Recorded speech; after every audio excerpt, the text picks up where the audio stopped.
الشلهوب يتقدم للأمام في فرصة هلالية خطيرة جدا. محاولة من الشلهوب للقحطاني.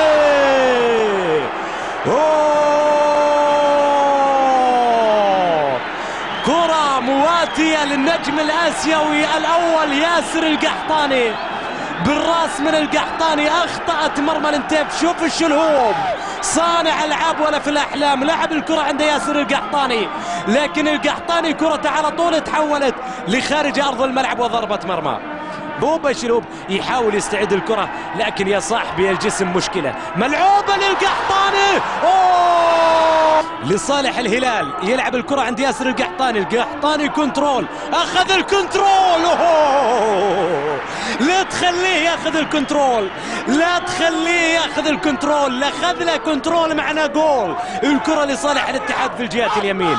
والله عجيب هذا الولد.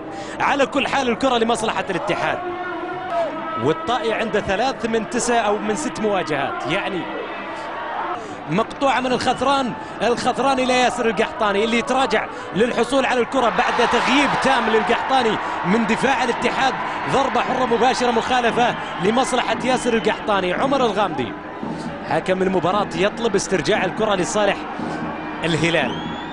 المباراة اللي جمعت الفريقين العام الماضي، آخر مباراة كانت على هذا الملعب فاز فيها الهلال ب2 لهدف في المنافسة. الكرة لنواف التمياط باتجاه ياسر القحطاني. كنترول من القحطاني، يحاول بكرة، ضربة حرة مباشرة. الحظ لم يوفق القحطاني. شوف الكنترول والمرور.